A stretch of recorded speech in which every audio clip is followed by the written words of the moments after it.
Can everyone hear me? I don't know if this mic is close enough to me. Oh, I'm gonna take this. Hi, welcome everyone. Thank you so much for coming. We're here to talk about that thing that everyone loves to hate and loves to love, TikTok. I'm Rachel White. I am the Director of Social Marketing and Community Engagement at Sub Pop Records. And I'd like to introduce my friends here on the panel. Next to me, we've got Josh Epple from Hopeless Records, VP of Streaming and Promotions. Then we have Nikki Fair from Nettwerk, VP of Digital Marketing. Mike Greene from ADA. He's the VP of Integrated Digital Strategy and Commerce. And Marcus Hollinger from Reach Records, Senior VP of Marketing. And I think we all are really excited to talk about this and kind of demystify a little bit of what we've all experienced over the past couple of years with TikTok. So I think obviously everyone wants to know, how do I succeed? But I think let's first talk about why you want to engage and why you want to invest in your TikTok strategy. Do you want to kick it off a little bit? Yeah. Reasons why? Yeah, go ahead. Yeah, so as Rachel mentioned, I do all of the streaming at Hopeless Records as well. So I get to see the direct correlation between TikTok and everything else and streams. And obviously before TikTok, there was a ton of stuff that would boost streams. Sync, radio, playlists, all of that stuff was cool, but nothing had the intensity or speed of growth that TikTok brought. So our first viral song came in 2019, and we watched a song go from 5,000 to 20,000 to 50,000 streams a day in the matter of a week. And we had never seen anything like that before. So we were like, this is it. We need to focus on this. And outside of the streaming, the fan acquisition and the marketing is also so next level. We work with a lot of subgenre rock and alternative, and touring was our main way of acquiring fans. And in 2020, that went away for a lot of people, and we were really nervous. But weirdly enough, at the same time, TikTok came along, and if our artist or an influencer posted some content with a specific hashtag and a specific thing that could target a cluster of potential fans, we now could reach endless amounts of people very easily. So it's changed the game both on the streaming level and the marketing level for us. Yeah, that's awesome. Thanks, Josh. Okay, next thing we want to talk about, I think, is going into how are you going to build a community? So starting out for someone who's maybe doesn't have a huge following. Do you want to hit on a little bit of that, Nikki? Sure, I'll kick it off. So, TikTok will tell you, the first thing for any artist is just jump in there and start experimenting. It's not the same as Instagram or other platforms where people are going to your profiles and going through your feed and it needs to be super curated. That's not how it works. I mean, everybody, if you open your own TikTok app, you're just scrolling and seeing what's served to you. So the number one metric on this platform is watch time, right? So if somebody completes and watches your video all the way through, that's going to get it higher in the algorithm. So, when you're first starting out, I wouldn't suggest posting 10-minute videos. You can post 10-minute videos now, but the likelihood of somebody actually sticking with that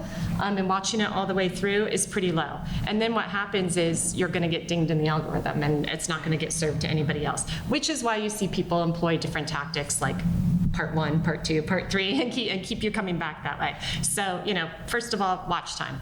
Work on your watch time. Just get some short, engaging clips going. Don't assume that anybody knows who you are. Because they probably don't. And even if you are doing the same thing over and over and over, most people aren't going to see that. They're going to get served maybe a video you posted 3 weeks ago in your feed. Exactly. Instead of all of the most recent. So it's a very different acting platform, and I think it's important to just outline that from the beginning. Mm-hmm. But what we tell artists in the beginning is, experiment, find your thing, find your niche. We have an artist, her name's Sammy Ray. She's really fantastic, and she's a fantastic vocalist and has great breath control. So she found her thing was a 1 breath challenge. Pretty cool for a few reasons. One, she's got an amazing voice, so people just want to hear it. Two, you want to watch till the end because you want to see if people make the one breath challenge, right? Nice, yeah. And then she's got a bunch of fans that also want to duet that and see if they can do it too. They're like, I'm going to take this challenge and duet it. So suddenly you have all these people creating content about it, you know, and pushing that up. So that's been a really great thing for her. We always joke, we're like, you're the reason ABBA got on TikTok, Sammy, but she had done a Dancing Queen by ABBA One Breath Challenge, and it took off. Like, none of us expected it. And she was kind of on the platform like, this is cool, I don't know if it's working for me. And she did that, and she got like 4 million views, you know, like out of it. People all started reacting to this One Breath Challenge. You can, like, there's thousands of people, you know, that jumped on and did it along with her. And so then that was a happy artist, and and now she's made it her thing. Yeah, if I could expand on some of that, you know, I think when we talk about TikTok at ADA and with our artists, you know, we really look at it as like a storytelling platform, and I use the word niche, Nikki, and you know, there's so many different sub communities who have different interests, be they musical or not, but really it's a place where people share sort of human experiences and stories. So we really encourage our artists as well to, you know, be vulnerable, be authentic, and put out those stories, you know, of their struggles, of their journeys as creators, of, you know, things that they've gone through in their personal lives, and trying to find creative ways to sort of use music to soundtrack life's moments. We really think about that too. And, you know, we've seen with a number of artists, but one of ours in particular, Dylan Conrique, who had a song come out about the passing of her friend's mother when they were 12 years old. So, and she's 18 now. So obviously very personal, you know, very emotional story. She started teasing that song 4 months before the song even came out. She brought her fans on the journey of the writing of the song, the making of the song, through her experience of the loss of her friend's mom. So you know, using the medium to tell that story, she put in, you know, photos of her and her friend when they were 12 years old, you know, right from her camera roll, really real life experiences, and we really saw her fans and beyond take to that story and take to the song because it was an experience that a lot of people could relate to, you know, and we saw that trend start around loss and grief, but evolve into empowerment and life's beautiful moments, childbirth, or appreciating their partner. So it's really interesting when you put that authentic story, that human experience out there, you see people congregate, you see a community start to develop around that shared experience, and then from there they can take it and the fans and the users are off to the races. So, you know, that's something that we're really excited about, and we really encourage our artists to you know, again, use it as a platform to tell their story and bring people into their circle. Thanks, Mike. I want to get technical just for a minute. I think a lot of people want to know, you know, how many times do I have to post? Do I have to post every day? Do I post multiple times a day? Is there a certain strategy to that anyone here has found particularly effective? I think it's mean to say, but the more the better, but you can't tell an artist that because they will get burned out very quick. I think a really good cadence is 4 to 6 times a week, so that it's enough to have enough chances to blow up a song and put out some good content, but not so much that the artist gets bummed. If you tell them 3 times a day, which a lot of labels have, they get very, very bummed. Have you guys found anything else? Yeah, I think I would generally agree with that, but to maybe help with that too, what we've tried to tell artists in terms to deal with that number is, hey, you know, set aside some time to batch. That's gonna make it, that's gonna help on the burnout. So maybe if we, you know, there's that experimental phase where you don't know what's gonna work, but if we have an idea, if we've kind of found a niche, just come sit with us for an hour and a half. Let's knock out 5 or 6 videos. Let's have some fun and then put them out there. So that way you've already done the work and you don't have to worry about, you know, the grind of it all. Totally. That's great advice. And also, it doesn't all have to be like super like done videos either. Like duets count as a post to your profile. So you can just tell an artist like, hey, find some people using your sound and react to it. And the reaction can just be a facial expression on screen. They don't have to like go do something crazy to it, you know, or they can turn on the Q&A function you know, and answer, you know, just do video replies to people through the Q&A function.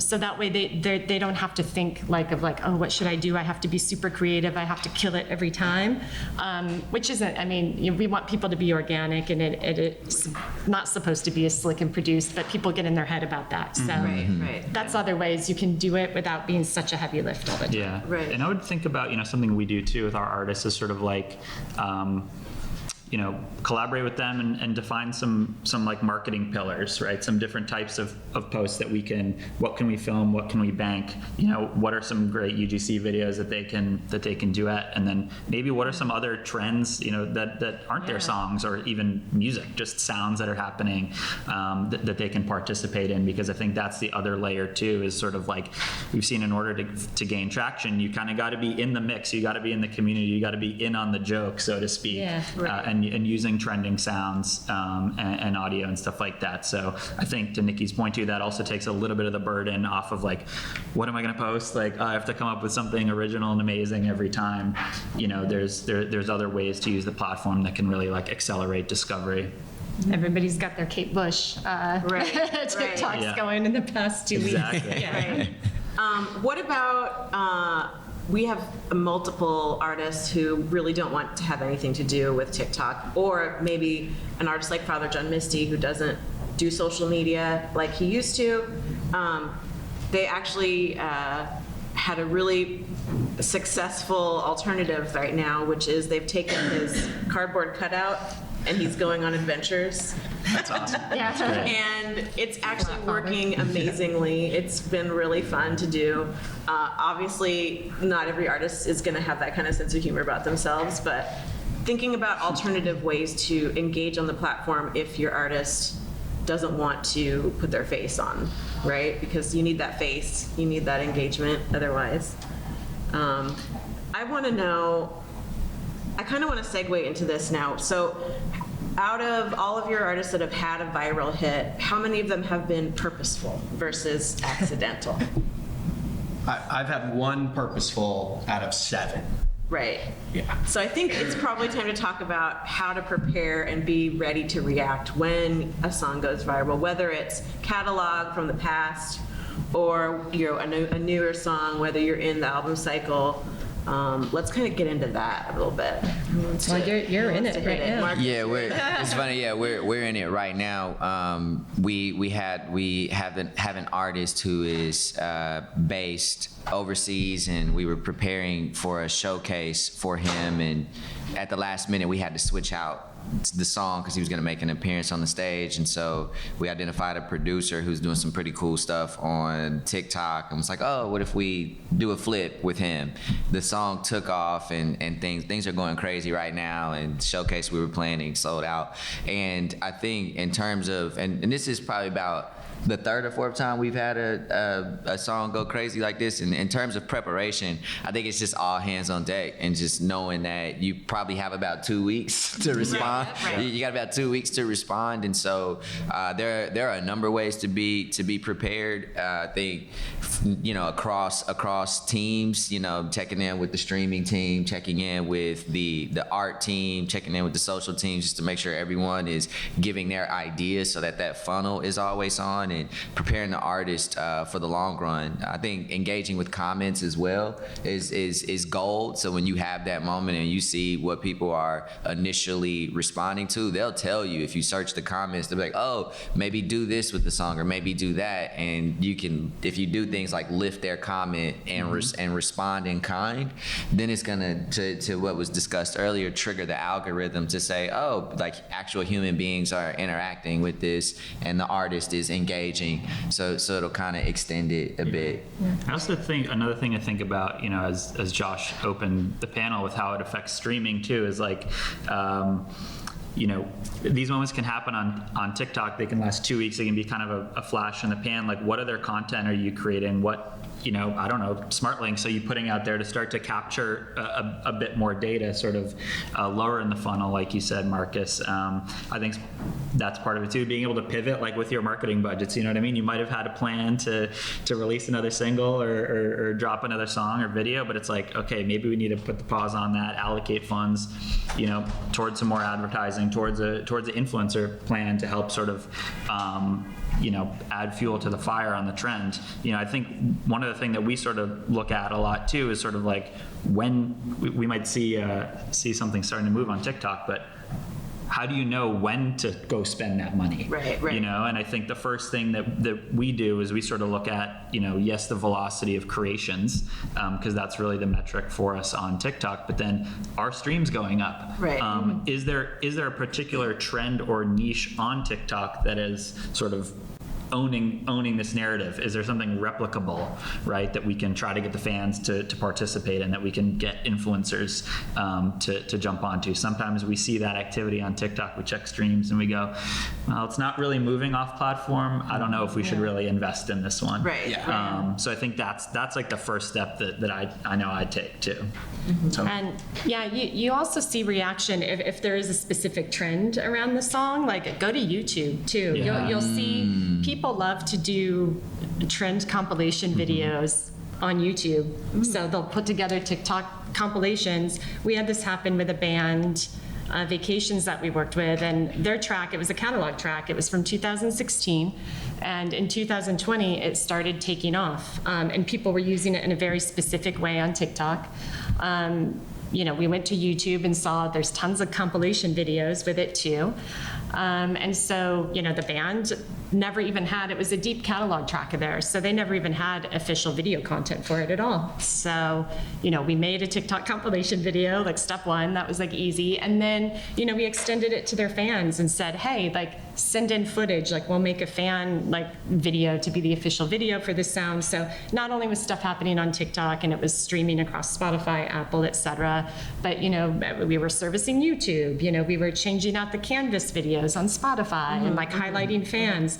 Did it low key, we didn't even tell fans, but one of them picked it up and was so excited and was sharing it, then on TikTok and on Instagram and everywhere and tagging the band. And so then others started jumping in and getting more active because they wanted a chance to get theirs used by the band too. So it really just like, oh, and by the way, we should say something earlier. If something's going and we have that 2-week window, like that is the time, before we said, 3 to 5 or 6 days a week, like that's the day you go like 3 to 5 times a day. Right. Like you hit it Duet hard. everything. Duet Get those shots everything. up. Answer everything. Video Yes. reply to everything. Like Full-time that. job at that point. Yeah. That is the time to lean in because you got a limited window and that's when you got to hit it. So, Right. And that's also when you want to reach out to your reps at TikTok, at Facebook, at Instagram, on all the channels to say, hey, this is happening on TikTok. How can we amplify this on your platform? Show them some love. Make sure that they're doing reels. Make sure that they're doing lives. Make sure that you're hitting all those touch points outside of TikTok so that you're really capitalizing on that. Make sure that Spotify knows, hey, this is happening. Make sure you get someone on the phone, like, this is happening. How do we capitalize on that, right? Yeah. Totally. Yeah. Yeah, and as we've been saying, it's very reactionary. Like, it's very hard to go out and make a trend happen, although it does happen. But like everybody's saying, you have 2 weeks, so it's so important to just be looking at data all of the time. Because you want to catch that stream spike or that YouTube spike or some piece of content on day one and start moving on it immediately. Right. So that's always my biggest piece of advice is just watch the data every day. Take 20 minutes, go look at your top 100 songs and look for spikes and see what happens. Right. Yeah, and just really quickly too, because I know that can sound pretty intimidating. We talked about it earlier, but I just wanted to pin it. It's good to. That's why I think it's good to also focus on building an audience there as well. So I think there's sometimes this dichotomy between, well, I don't want anything to do with TikTok if I don't have a hit, if I don't have and it's like, well, but if you build an audience and you focus on that as well, when that time comes, you guys already have that relationship, so it's a little more fluid. You're welcoming new people to the party. You kind of already know, and that's a little harder because it's not as rewarding up front. It's like, why would I spend time on TikTok and I don't have it? What's my hit? But it'll pay off in the long run. Yeah, Right, that's right. a great point. That obviously, TikTok's known for viral moments, but that's, there's so much audience development and discovery opportunity for artists. One thing that the account reminds us too is like, your followers on Instagram are not the same as your followers on TikTok or on Snap for that matter. So you really have an opportunity to reach new people every time. And it's even if you aren't going viral every week or ever, there's still so much opportunity to cultivate like a passionate community around your music and you as a person, and that can help just grow all aspects of your business as an artist, frankly. Totally. And there's also now with TikTok native artists this middle ground where maybe it's not purposeful to start a trend, but you have an artist that can mobilize a fan base on TikTok to try and start trends more often. We have an artist named Sing Queen that is hyper cheesy. I recommend it to everyone. Slipknot mixed with Kesha. But she has 500,000 TikTok followers, and every song we put out, she pumps 3 to 4 months in advance. And we've had 2 of her first 6 songs go viral. And it's because she has a fan base that she found on TikTok that she can mobilize to try out trends. And it's also, and I think it's a good time to touch on it, it's scalable. It doesn't have to be this massive viral song. If you're getting 100,000 or millions of creates, that's amazing. But for a new artist, if you're getting 10,000 or 15,000 creates and a song is in the millions or tens of millions of streams, that's huge for their artist development. Yeah, and it's too, I think to even level and humanize it a bit, because probably most people in the room either work at labels. I know a few artists in the room. We had office hours through the Beamer program, and one thing that we talked about was like, yo, you got this purple hair, you got a lot of great things going. Sorry to put you on the spot. And I'm like, yo, there are a lot of people you could tap into that unique aspect of your artistry to build a conversation. Folks want to know how to dye their hair. Folks want to know how to style their hair. So if you can build a community around that, feed them your music, that's a group of people that you can mobilize, and your music is probably going to connect. And say you have a moment, it's just a sleight of hand to amplify and welcome those new people to the party. Totally. And that goes back to what Mike was saying. Like, it doesn't have to all be about your music to cultivate that fan base. You should be posting about other stuff and actually be a member of a community. Yeah. Right. And there's an opportunity, to let your fans and let your followers do some of the work for you. Right. And back to your original question about like, what if the artist isn't really comfortable or really present, or for whatever reason doesn't have a profile? I mean, you can find fans of your music through sounds, through hashtags, and find ways to, as a label, communicate with them and empower them to be sort of like your on platform kind of like street team or fan community. I know maybe you guys, Josh, like you might send vinyl out, right? To like vinyl influencers, so to speak, right? So the band might not even be on the platform, but hey, you've got a vinyl creator with 50,000 followers who's like, yo, check out this new record. Right. Like that's a great look too. Yeah, and there's tons of like not little, but micro influencer accounts, like say 50,000 to 300,000 influencers who are so niche. So whatever type of music you're in, you can find a way to promote it. Right. And again, back to the original, it sucks when an artist doesn't want to be involved, but that is the best idea I've ever heard about following on It's this. pretty amazing. Yeah, that's pretty crazy. It's so great for him. When their team proposed that to me, I was like, if you don't do it, I'm going to be really pissed. Yeah. That's wild. And it has absolutely really returned a lot of so much engagement. The fans are happy, they know it's management, but they're still engaging with it, because they appreciate that. Also so humor. funny and true to his brand. Absolutely. So like finding a way to do that, even if the artist isn't involved, is so key. Right. Also, no rules about anything anymore. The cardboard cutout is perfect. Yeah. We've had catalog songs that came out in the early 2000s pop off. Yeah. We'll make official videos for them now. Yeah. Like, what's old is new, and you can see that in the DSPs too. Like in today's top hits on Spotify, the biggest playlist out there, there's catalog songs in that, when 3 years ago that was impossible. So really just try anything that you think could work. Yeah, that's a good lesson. And I want to just quickly point out a couple things. If you're a label, you want to make sure that your sounds are being delivered to TikTok, your official sounds, just like any DSP, right? And if, for instance, we had a Suki Waterhouse moment recently, and her sound was actually going viral in a sped up version that was not an official sound. So we had to make sure that got delivered as fast as possible. I think we got it delivered within like 2 or 3 days. So make sure you're staying on top of that as well. And then go back and make sure they connect those sounds. So you're getting all of the connected streams and creates that are attached to that same song. Yeah. Optimization in general is key, both within TikTok and out. Like if lyrics are a big part of the song, make sure that's in the YouTube video. You could run Google ads, like try and connect all the dots you can. But yeah, start at TikTok first. Right. Cool. Does anyone else want to say anything else, or should we open up for a couple of questions? It looks like we have about 10. Wait, is it? What time is this over? 45? Sorry. 20 minutes left. 20 minutes. 20 minutes. Oh, plenty of time. Touch on We got plenty of time. advertising. Yeah, let's talk about advertising. Yeah. Cool. I will kick off. I'll kick off talking about advertising on TikTok. It's an increasingly viable advertising platform, and really growing, really efficient, cost efficient too, based on what we've, I think a lot of us here have probably spent a lot of time and money on like Facebook and Instagram ads, right, and YouTube ads. The eyeballs and the time are on TikTok, and as such, there's great opportunity to reach new fans, and different types of objectives too. We've seen organic artist content perform really well in terms of helping to drive on-platform awareness and maybe boost some creations and engagement. Again, I think that you really have to nail the content. And then on the other side of it too, you can run more premium looking assets like music video cut downs or otherwise if you kind of want to drive people off platform.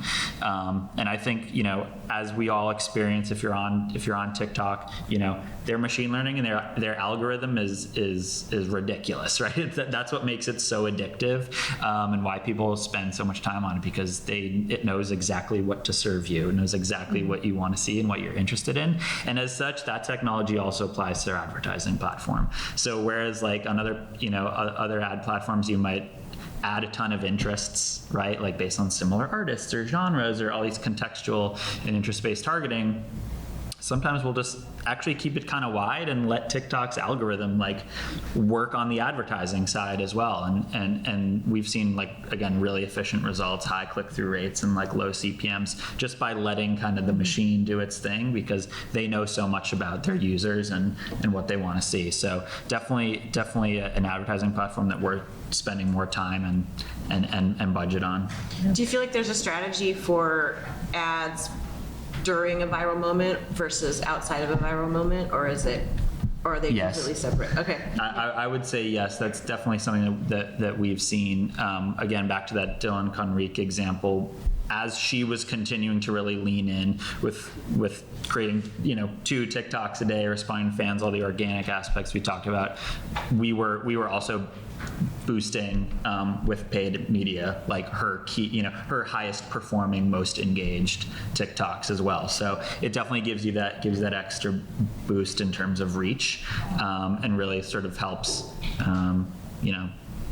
I don't know, take it a little bit further. It's another complement to the strategy. You can also reach out if the artists themselves didn't originate. The thing, you can reach out to a creator and ask to boost their post. Right. They can give you the ad code, the advertising code, and you can boost it for them. Most people are really excited about that because they're getting free advertising from the label to boost. It's boosting stuff on their profile, but it's using our artist's music. So it's a win-win. It's a great point. Yeah. It's pretty smart. Keep me really authentic and really native. Yeah. What about influencer agencies and how you spend money with influencer agencies, and what kind of strategies you need to use for that? It can vary. I mean, I think I definitely don't want to throw this out there as gospel, but especially now, this year, I've just seen the power of starting to grow your audience. So when in the planning phase, I'm like, hey, let's do some things to make sure that we're building an audience for you. So if this thing can catch obviously budgets are a big deal. If this thing can catch without us going there, you know, that's a good scenario. But I think outside of that, having a mix of agencies to work with, because some may not be able to give you the roster that can match with what your particular audio is and the audience that you might need to match with. So it's definitely a good thing to do. But when and if you engage them, just take a good look at the rosters that they're prescribing. No one's really nefarious in that way, but you should probably know who you're trying to reach and be able to make sure they're giving you. What's your guys' thresholds of when you should bring on an influencer agency?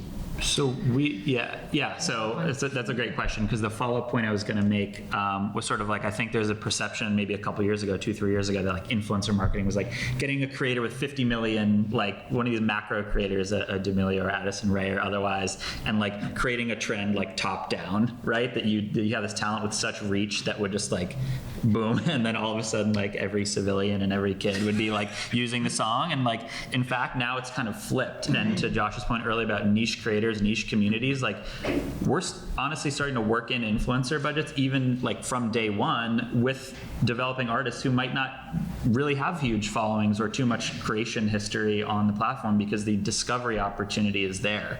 And we feel that there's more upside on that spend as opposed to, say, just straight advertising. So you know, there's different types of platforms where it can be maybe more like contest oriented, like there's a Preffy or a Pear Pop out there, right?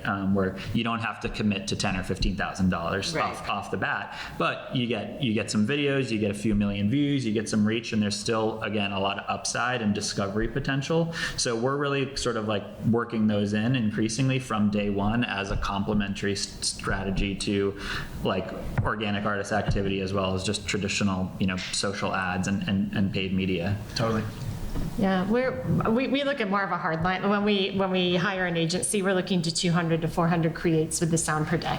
Yeah. Like that's just our internal benchmark. We want to see that number of creates, because that's showing us that something is bubbling with the song. Yeah. And that's when it's time to pour fuel on the fire. But before that, we're doing hand-to-hand outreach. Like we have our own internal database we've built of influencers that we can reach out to and, you know, do things that way.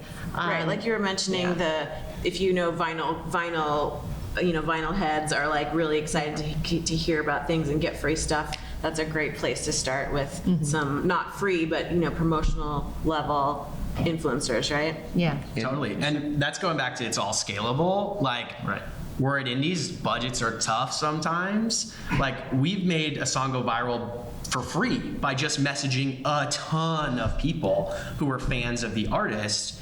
And we messaged over 1,000 people. 200 of them did it, and the song now has over 100 million streams because one of those videos caught. It's very hard to do that amount of work all the time.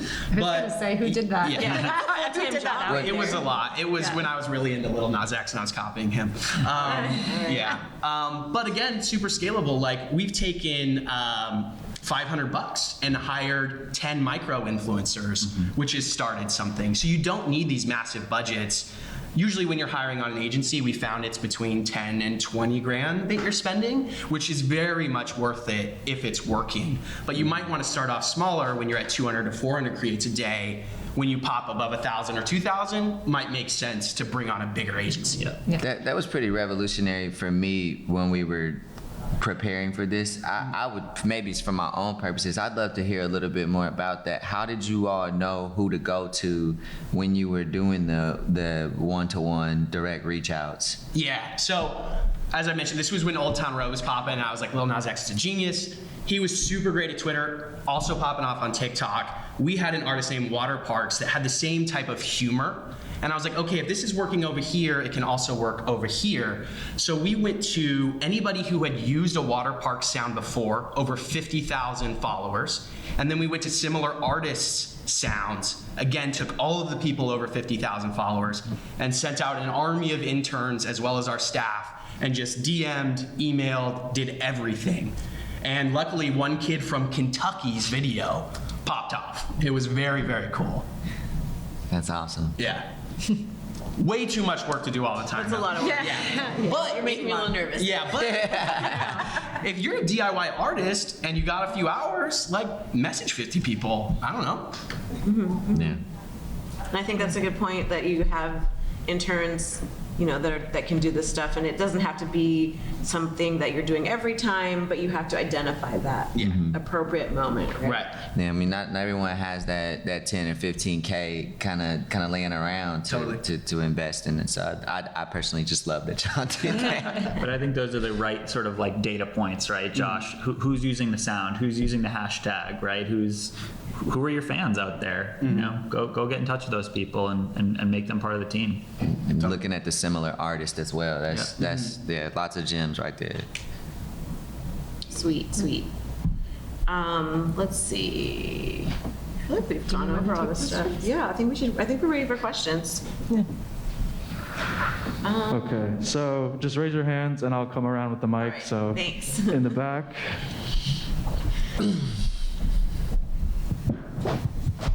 Hello, Chris Watkins from Audio Tree.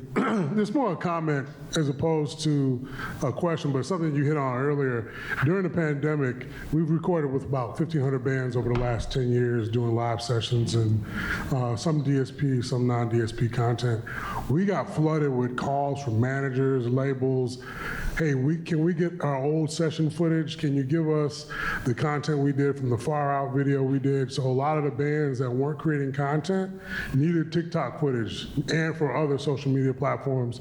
So for labels, what I would just tell you is if your band isn't necessarily actively creating, but they have video content, reach out to the video content creators, ask them, can you get it? And let them know you want to chop it up into pieces so they can use it, for TikTok or other socials. Yeah. Especially when budgets are tight.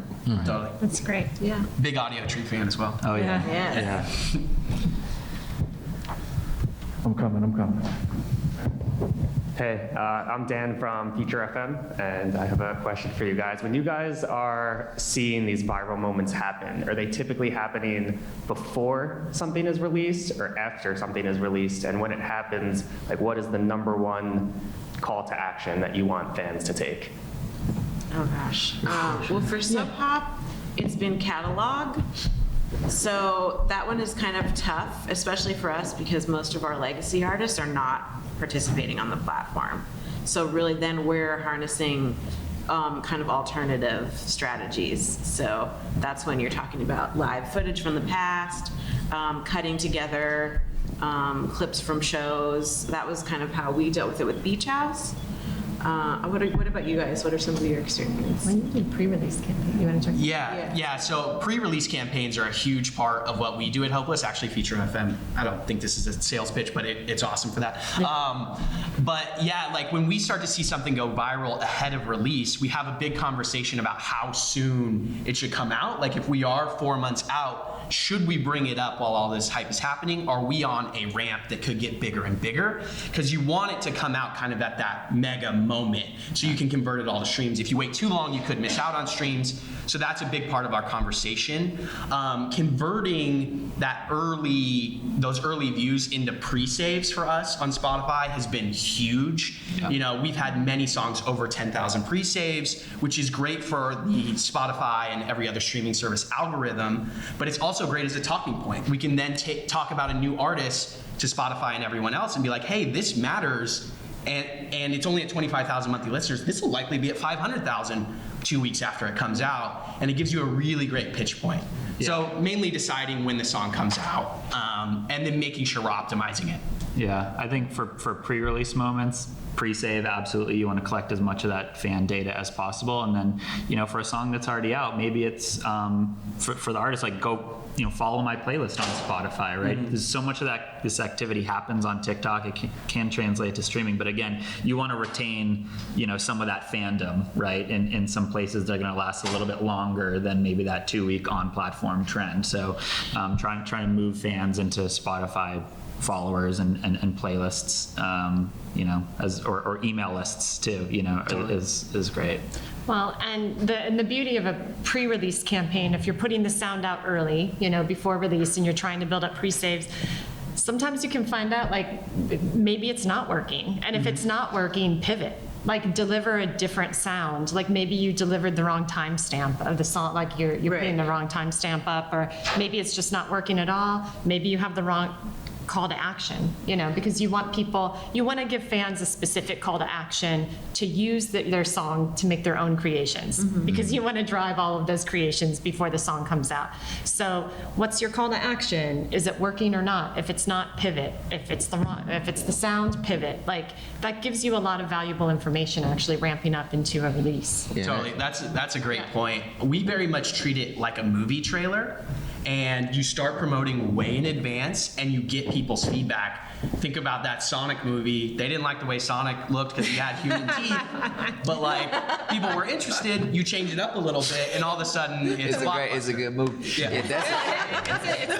It came, and that came up in our prep too, and I wanted to kind of tease that out because I can't remember who said it, but there's that concern on the artist part where the label's like, yo, you need to put some music out, and the artist is like, well, I don't think this song is ready. Well, this in conversation came up as a great way to test and see, we'll pre-deliver it, see if we can get some feedback, and maybe we find out you're right, they aren't ready for this song, let's try something else. Or maybe you go back to the artist and say, nah, Streets is talking, it's time to put this thing out. Yeah. All right, we got time for one more question. Hey, how y'all doing? My name's Cam. I'm an artist myself on a label called Culture Villains. And my question really is regarding hashtags, because I know for the artists in the room, figuring out when we press that number sign, what to put behind it is really tough. So should we go for more like general, large hashtags, niche combinations? I would say keep it true to what your content is, and the other favorite myth to debunk is that like putting hashtag for you or FYP like doesn't do anything. It does not get the content and more users for you.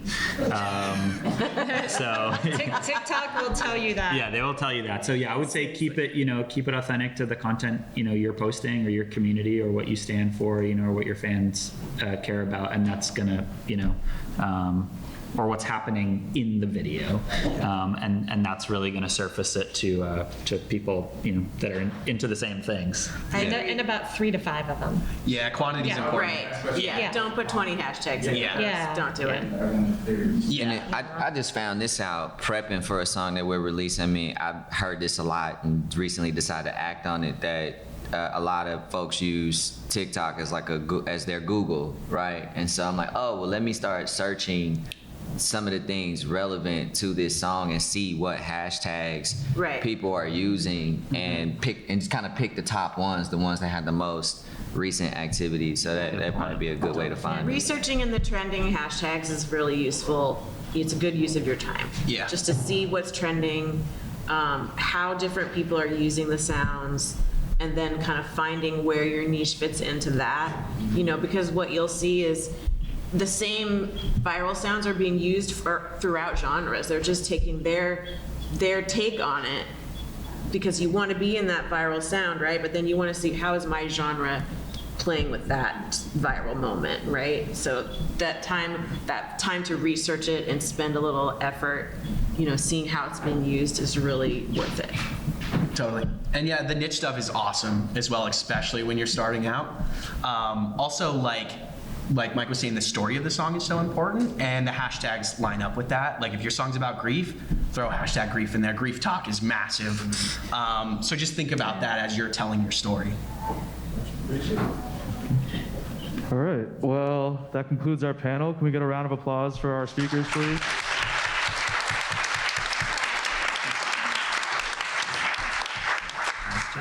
Thanks, everyone. Coming, everybody. Thank you. Thank you, everyone. Mike, I think I follow everyone on Instagram. Yeah, let's do it.